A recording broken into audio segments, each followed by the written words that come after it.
Igbo Bibo. Igbo ndị ọma njem ọ na-asị m nke onye chi ya zere. Abịa m ihe n'hospital bụ ịnete mmadụ na-apụta zute this woman na mbịa. Amen. I'm nwa. And before my mother, one when problem, I'm nwa. By 15 minutes after 1, placenta apụtara cause after 3. If you have Abuja, no, we will test the placenta. That phone will be Abuja. So in hospital. Abiaza short as an printing on water. Abiaza wherever. Can all be your own. No kind. You know, Yes. My bella Bokutem Simna Ofialiar. Na only your mother Cosialoge. Ikaway. Nkab dear. 2 months into wedding, make a dim whereas things. Never came. Oh, money is onion based. Any state. Nkab dear. 2 months so you make a jam when last day for yourself. None of the Anna, you know, hospital as I'm talking to you now. None a print bed, they are bed. So, one woman, and you could be near 20,000 naira. Which they go to, but based on our full pro cash, can you go give me 50,000? Oh,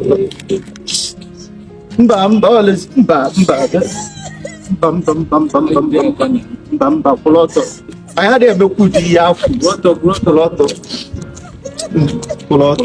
That is now.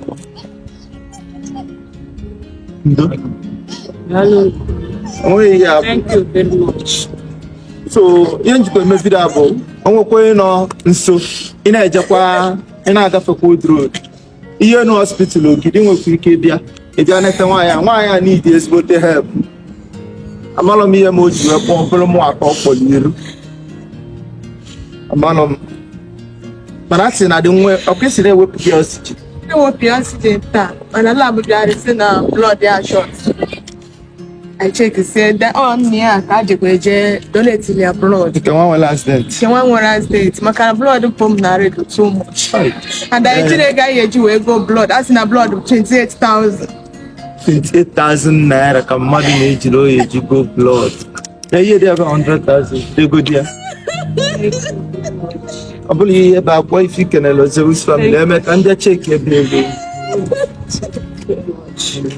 Thank you very much.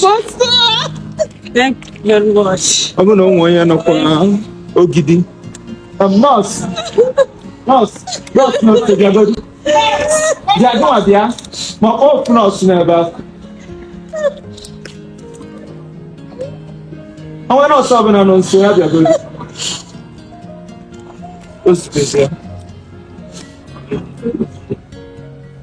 Emane afumta ogwa pom ogisitemu isoli kene chukumelo jideona Can na mjabozo na kwa my fan kwa Yes.